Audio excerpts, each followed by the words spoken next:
आप लोग कहेंगे तो फिर आपकी तरह हम भी पूरे दिन 24 घंटा सेवा में ही लगे रहें। देखो, समय अनुकूल अर्चावतार जो हैं ये बंधन में हैं। किसके बंधन में? अर्चक के बंधन में होते हैं। जो इनकी सेवा करता है ये वो जैसा कराएगा ये वैसा ही करेंगे।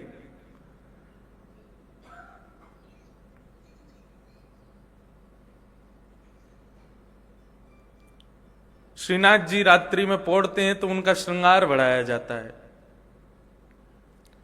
तो गुसाई जी ने सबरे श्रृंगार बढ़ा दिए, लेकिन पावन की पजेब नहीं बढ़ाई। ठाकुर जी की पांव की पजेब और जो पांव में कड़ूला पहने वो नहीं बढ़ाए।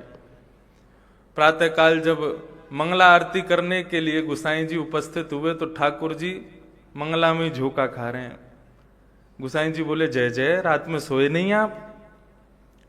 ऐसे कैसे आप नींद में कैसे है रहे हो? बोले, रात में तुमने है क्या पामन की हमारी पाजेब नहीं उतारी, रात भर ये परेशान करती रही तो हम सो नहीं पाए। अब बताओ, ठाकुर जी इतने अपने भक्त के अधीन हैं कि स्वयं पाजेब भी नहीं उतारेंगे। बोले, तुम उतारोगे तो उतरेगी। तो अर्चावतार जो हैं ये बिल्कुल भक्त के अधीन होते हैं। पूरे दिन सेवा नहीं कर सके तो मैं एक जगह मैंने कथा की थी महाराष्ट्र में खामगांव, तो उनके यहां पर भी ठाकुर जी की सेवा विराजी थी। उनकी सेवा पद्धति बड़ी बढ़िया लगी। सब बिजनेसमैन कैसे सेवा करें, तो प्रातःकाल 4 बजे सेवा शुरू होती थी। 4 बजे ठाकुर जी की मंगला, 6 बजे श्रृंगार, 8 बजे राजभोग, 9 बजे उत्थापन और 11 बजे शयन। ठाकुर जी को 11 बजे शयन करा करके पूरा परिवार अपने दफ्तर ऑफिस दोपहर में। अब कब उठेंगे ठाकुर जी? सीधे सुबह उठेंगे 4 बजे। पूरे दिन की सेवा हो गई। तो ये सब हमारे, अब कई लोग नियम पूछते हैं, इसका नियम क्या है, उसका नियम क्या है, ऐसे। ठाकुर जी आपके पास आए हैं तो किसी और के नियम से क्यों चलेंगे? आपके नियम से चलेंगे। आपका बेटा आपके नियम से भोजन करेगा कि पड़ोसी से पूछने जाओगे कि उसको रोटी क्या खिलाऊं, उसको दाल क्या खिलाऊं, उसको सब्जी क्या पवाऊं? अरे आप मां हो। सबसे बड़ी देखो पुष्टि परंपरा, ऐसा चंदन धराया, उन जैसी धोती धराई, तो बिल्कुल उनके प्रति चिंता प्रकट नहीं होगी। और जब तक चिंता प्रकट नहीं होगी तब तक चिंतन नहीं होगा, और जब तक चिंतन नहीं होगी तो सेवा सार्थक नहीं होगी।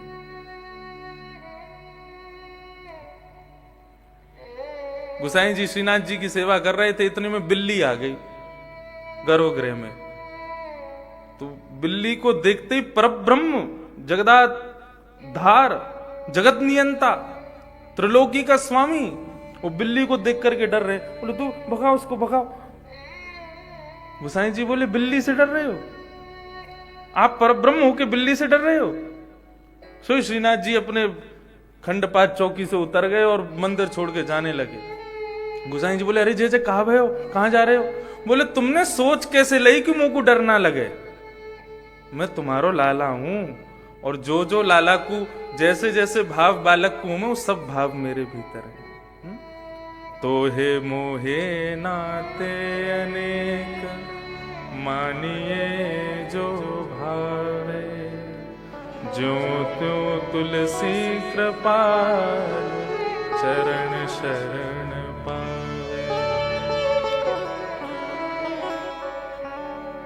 संबंध, पूज्य पिताजी महाराज अपनी कथा में कहा करते हैं, भक्ति की 3 धारा।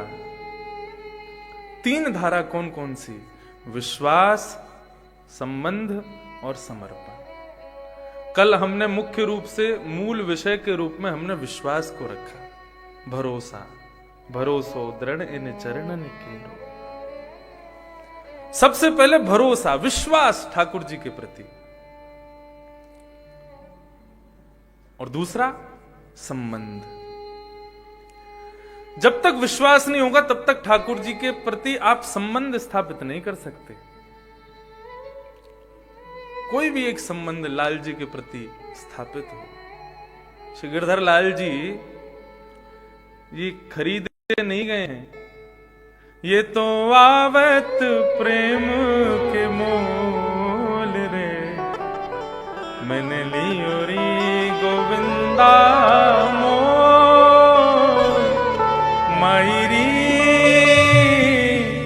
मायरी मैंने लियो री गोविंदा मोल रे।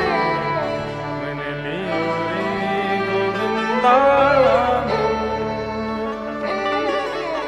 ये खरीदे नहीं जाते हैं और कभी खरीदने का भाव रखना भी नहीं। अगर किसी दुकान पर जाकर के और आपकी किसी ठाकुर जी के विग्रह पर मन अटक जाए और एक बार को आगे जाके फिर दोबारा लौट के आप देखो, बोले अच्छा, तो समझो तुमने उनको नहीं देखा, वो ही रोक रहे थे, रुक जा मुंह ले चल यहां से। वो खरीदे नहीं गए हैं, वो स्वयं आपका चयन कर चुके हैं। हमारे गिरधर लाल भी खरीदे नहीं गए। बालक कोई खरीदो जावे, मित्र कोई खरीदो जावे, वो तो अपने आप बने।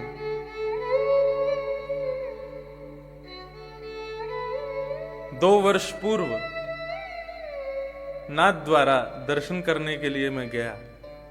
श्रीनाथ जी के खूब चरित्र हमने अपने पूज्य नाना जी से सुने। अष्ट सखाओं की वार्ताएं, उनके पद हमने पूज्य नाना जी पंडित श्री कृष्ण लाल शास्त्री जी उनसे सुने। लेकिन आपको आश्चर्य होगा, मुझे श्रीनाथ द्वारा मैं पहली बार 21 वर्ष की उम्र में गया था। कभी नाथ द्वारा ही नहीं गया, दर्शन ही नहीं हुए श्रीनाथ जी के, बस चित्र में ही दर्शन किए थे। नाथ द्वारा दर्शन करने के लिए गए, तब वहां पर तब वो पद बड़ा प्रसिद्ध हुआ था, गोवर्धन वासी सांवरे तुम बिन रहे हो ना जाए। तो जब मैं उसको गाता था, तो जैसे ही मैं नाथ द्वारा पहुंचा, वहां के सभी वैष्णव और जो नाथ द्वारा मंदिर परिकर में जो सब व्यवस्था देखते हैं, तो दो चार पहचान गए, बोले ये तो वही छोरा है, वो गावे गोवर्धन वासी सांवरे। तो एक आके मुझसे बोले अरे श्री जी को ये पद बहुत प्रिय है, आप ठाकुर जी के सन्मुख अपने भाव से ही सुना दो।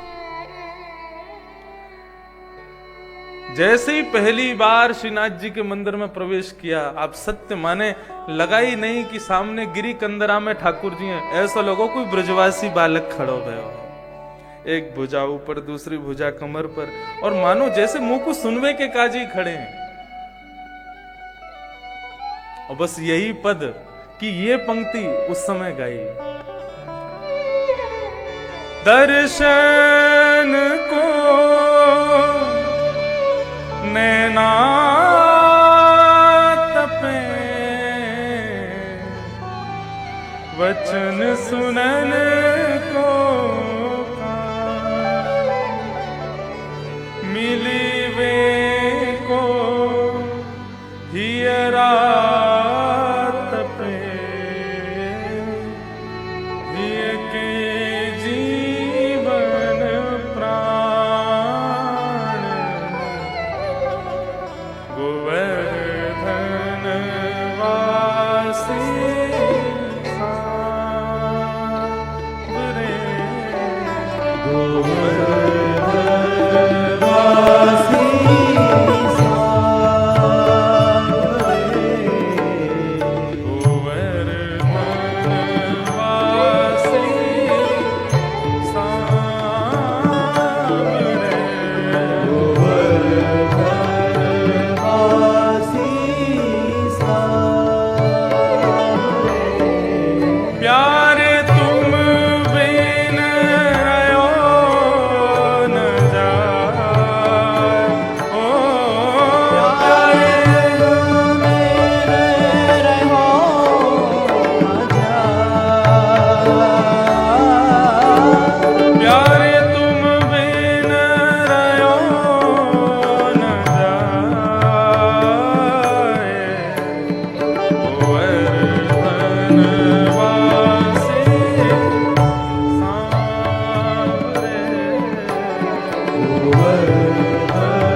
लाल जी के उत्सव को ऐसो आनंद रहे कि मन करे गाते ही जाएं हम। इस पद को ठाकुर जी को भोग धराते समय कभी मत गाना, शयन कराते समय कभी मत गाना। क्यों? बोले यदि भोग धराते हैं और ये पद गाते हैं तो ठाकुर जी पाते नहीं है, रोते हैं। फिर ठाकुर जी का विरह भाव है। कब गाओ? बोले श्रृंगार के समय गाओ। अभी श्रृंगार आरती हुई है, अब गा सकते।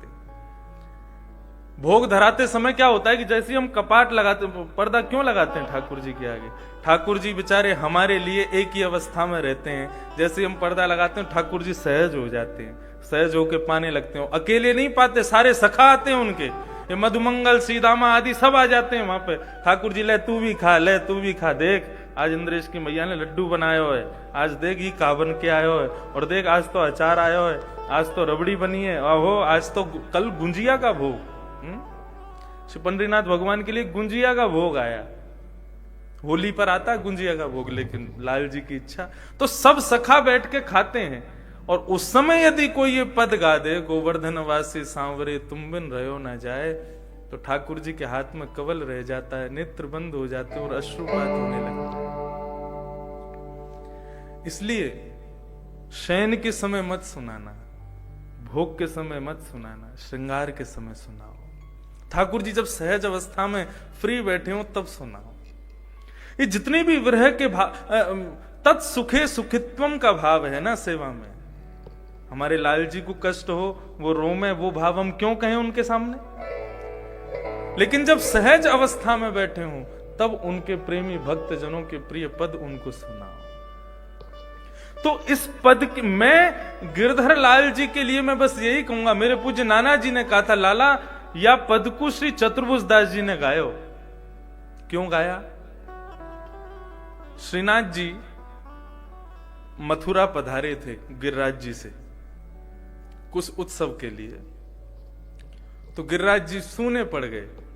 चतुर्भुज दास जी जो रोज ठाकुर जी का दर्शन करते थे, उनको दर्शन नहीं हुआ। तब गिरिराज जी पर विराजमान होके श्रीनाथ जी के विरह में उन्होंने ये पद गाया,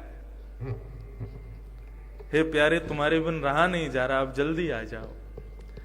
इस पद का जब अंत जी को अपने हृदय से लगा लिया, और चतुर्भुज दास जी से ठाकुर जी स्वयं श्री जी बाबा श्रीनाथ जी ने कहा कि मोकू ये पद इतना प्रिय लगो है कि मैं या पद को एक वरदान देना चाहूं। बोले कहा वरदान दोगे? बोले जो भी या पद को निरंतर गान करेगो, वाकू अपने संपूर्ण जीवन में एक बार मेरी प्राप्ति जरूर होगी, अवश्य। और बंधुओं, इसी पद की ही कृपा है। इस पद को गाने के कुछ ही महीने के बाद श्री गिरधर लाल जी कृपा करके दास की गोद में पधारे। ये पद साधारण नहीं है। इन्हीं पदों से ठाकुर जी रीझते थे, इन्हीं पदों से ठाकुर जी आनंद लेते थे। ऐसे सुंदर सुंदर पद ठाकुर जी के सम्मुख सुनाने चाहिए। भगवान कृपा करेंगे, आनंद करेंगे। तो लाल जी का मंगलमय उत्सव चल रहा है। कल ठाकुर जी का पंढरपुर महोत्सव हुआ। कल ठाकुर जी पंडरीनाथ भगवान बने। आज ठाकुर जी की दीप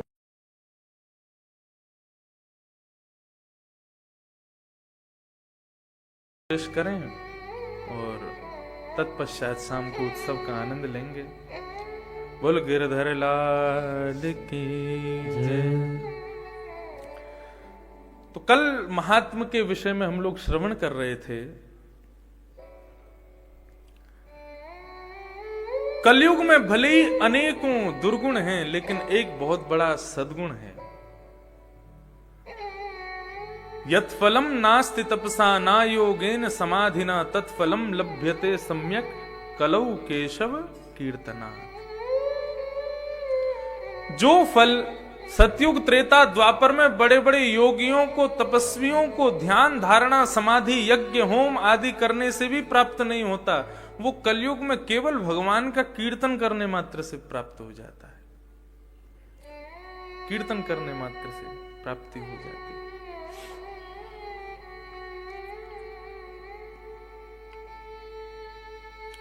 नारद जी महाराज भक्ति महारानी को समझा रहे हैं कि भक्ति विपत्ति और दुविधा ये संपूर्ण जीवन में आती ही रहेंगी, इनसे कभी हम बच नहीं सकते। कलयुग भी एक विपत्ति है तुम्हारे लिए, लेकिन विपत्ति को विपत्ति समझो मत। विपत्ति आती है जीवन में तो कुछ ना कुछ दे करके जाती है, सिखा करके जाती है। एक प्रकार से मैं अपनी भाषा में कहूं तो उसको अव्वल बनने के लिए, श्रेष्ठ बनने के लिए जीवन में परीक्षा होनी चाहिए। विद्यालय में या फिर कॉलेज में, यूनिवर्सिटी में, विश्वविद्यालय में एक श्रेष्ठ स्थान प्राप्त करने के लिए आपके परीक्षा होनी बहुत जरूरी है। एग्जामिनेशंस बहुत इंपॉर्टेंट हैं। यदि वो नहीं देंगे, आप सोचो कि मैं कॉलेज जाऊं, स्कूल जाऊं, लेकिन कभी एग्जाम ना हो, कभी मेरी परीक्षा ना हो, ऐसा संभव हो सकता है? और यदि आप धन के बल पर इसको संभव करवा भी दोगे तो उससे फायदा क्या होगा आपको? कोई फायदा नहीं है। ठीक उसी प्रकार ये संसार भी एक दुखालय है। वो विद्यालय है, ये दुखालय है। और इस दुखालय की परीक्षाएं विपत्तियां ही हैं। और ये परीक्षाएं क्यों आई हैं जीवन में? ताकि आप श्रेष्ठता को प्राप्त कर सको। परीक्षा लेते भगवान ही हैं। कोई अध्यापक यदि बालक से बहुत प्रेम करता है तो इसका मतलब यह तो नहीं कि वो उसकी परीक्षा नहीं लेगा। परीक्षा लेगा, लेकिन बहुत आशाएं रख करके लेगा कि मुझे तुझसे बहुत आशाएं हैं। ऐसे ठाकुर जी हमारे जीवन में विपत्तियां देते हैं, और जब विपत्ति भेजते हैं तब आश लगा के बैठते हैं, अब तुम कैसे निकलोगे। चाहते तो हैं कि हम निकलें,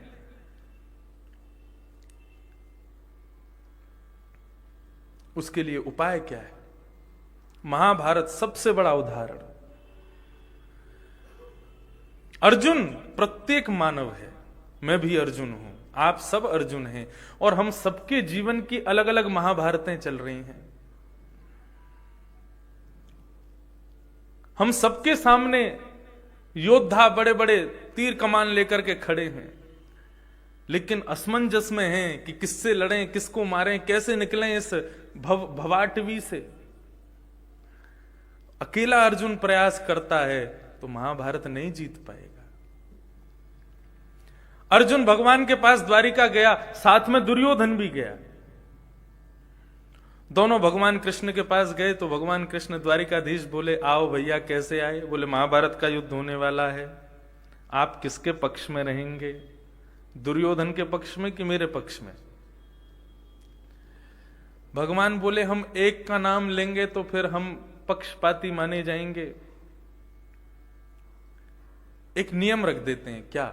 बोले, एक तरफ तो मैं रहूंगा और एक तरफ द्वारिका की पूरी सेना रहेगी, और मेरा तो नियम है कि मैं इस महाभारत युद्ध में शस्त्र धारण नहीं करूंगा। जब भगवान ने कहा कि मैं शस्त्र धारण नहीं करूंगा तो दुर्योधन लपक करके बोला, तो मुझे अपनी सेना दे दो, फिर बिना शस्त्र अस्त्र के आपकी क्या पूजा करेंगे हम लोग? एक सैनिक, और वो भी बिना शस्त्र अस्त्र का। उससे बढ़िया तो ये असंख्य सैनिक मिलेंगे शस्त्र अस्त्र वाले, इनसे बढ़िया रहेगा। भगवान बोले, ले जाओ। दुर्योधन सेना लेकर के चला गया। पूर्ण समर्पण का भाव, ये मैं बताना चाह रहा हूं। अर्जुन को भगवान कहते हैं कि मैंने तेरे लिए तो वो नियम बनाया था ताकि तू तुरंत बोल देगा कि मुझको सेना दे दो, तो तेरे को सेना मिल जाएगी और मैं दुर्योधन के पक्ष में चला जाऊंगा। तुम पांडव वैसे भी इतने बलवान नहीं हो, तुम्हारी तरफ मेरी सेना आती तो बढ़िया रहता। क्यों नहीं मांगी तुमने सेना? अब तो तुम्हारे पक्ष में मैं आऊंगा, और वो भी बिना किसी अस्त्र शस्त्र के। अर्जुन मुस्कुराते हुए भगवान को प्रणाम करते हैं और बहुत सुंदर बात कहते हैं, प्रभु आपके पास में समाचार ही गलत गया है कि मैं कुछ मांगने आया था। मैं आपसे कुछ मांगने नहीं आया, ना मैं आपको मांगने आया हूं, आपको रखने की सामर्थ्य नहीं है हमारे पास में। हमसे पूछो, सुबह उठो 6 बजे उठ करके नहा धो करके फिर उनको उठाओ। भगवान सारे काम हमारे बाद करते हैं।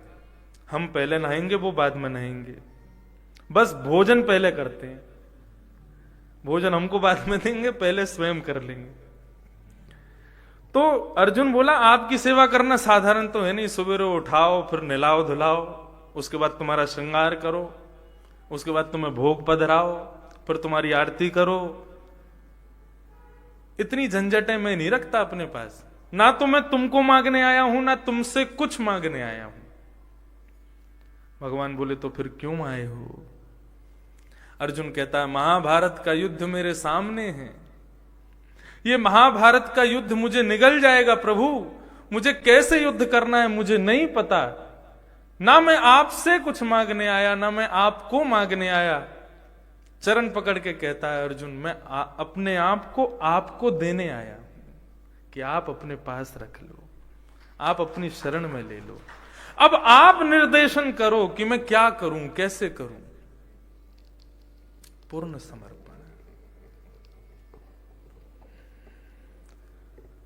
अंतर्भाव का समर्पण मानव का भगवान के प्रति होना चाहिए। अर्चावतार विधि में अंतर्भाव का समर्पण आपका पूर्ण समर्पण होना चाहिए। लेकिन बाह्य भाव से देखोगे तो ठाकुर जी आपके समर्पित हैं। उन्होंने खुद को दे रखा, कैसे भी रख लो हमको। तो दोनों में समानता कब होगी? आप भी पूर्ण समर्पण से रहो, जिस प्रकार ठाकुर जी पूर्ण समर्पण से आपके सामने खड़े हैं। दोनों में समानता आवे।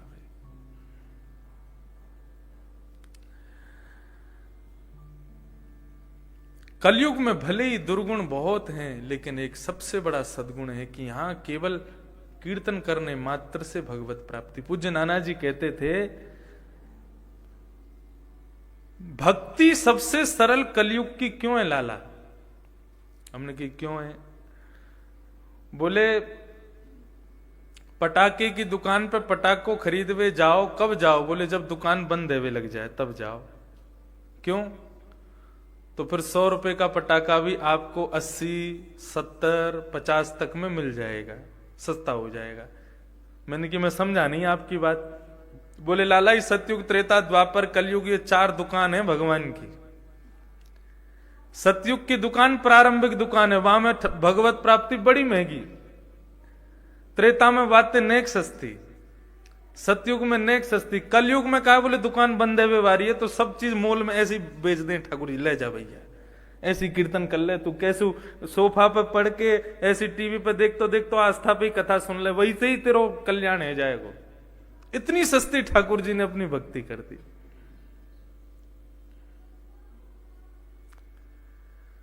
कलयुग का यह गुण है।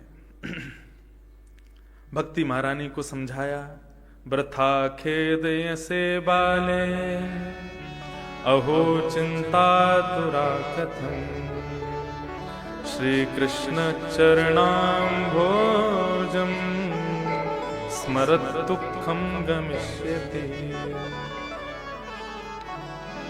शोक क्यों करती हो? श्री कृष्ण चरणाम भोज स्मरत दुखम गमिष्यति। भगवान श्री कृष्ण के चरणार विंदों का स्मरण कर भक्ति महारानी, सारे दुख अपने आप दूर हो जाएंगे। जीवन में कभी संकट आवे, कभी कष्ट आवे, हम लोग कभी करके देखा नहीं है, इसलिए करने का प्रयास करना। कभी कोई संकट, कोई कष्ट, कोई दुख जीवन में आवे तो ठाकुर जी के श्री चरणों का स्मरण करो। संचिंतयेद भगवतस् चरणार विंदम। भगवान कपिल कहते हैं देवूती माता को, मैया अब देखो दर्शन की विधि सुनो, दर्शन कैसे करते हैं। अच्छा, हम ठाकुर जी के अर्चक हैं तो हमको लगता है कि ठाकुर जी के एक एक अंग आपको दिखे। हम देखते हैं तो लगता है सबको भी दिखना चाहिए ठाकुर जी कैसे श्रृंगार में आए। कल यहां पर कई लोग दर्शन करके जा रहे थे, मैं सबकी विधि देख रहा था, दर्शन कैसे कर रहे हैं लोग। कई तो बस रुके, देखे, प्रणाम किए, चल दिए। इतनी देर में तो हमारे लाल जी कभी आंखों में आएंगे ही नहीं। एक पद है ना, देखूं नंद कुमार। कैसे देखूं? देखूं नंद कुमार नयन भर, देखूं नंद कुमार। बिन देखी हूं विवश भई हूं रोम रोम प्रतिवार, नयन भर देखूं नंद कुमार।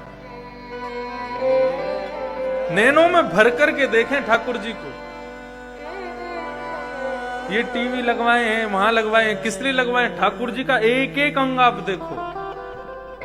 यहां से निकल के कोई बाहर जावे तो बाहर जाके कोई पूछे ठाकुर जी का श्रृंगार कैसा था, तो एक एक माला का वर्णन आप कर दो। ये दर्शन की विधि। और उसमें विधि प्रारंभ क्या है? भगवान कपिल कहते हैं, बोले सबसे पहले ठाकुर जी के सन्मुख जाते ही सबसे पहले चरणों का दर्शन करो। संचिंतित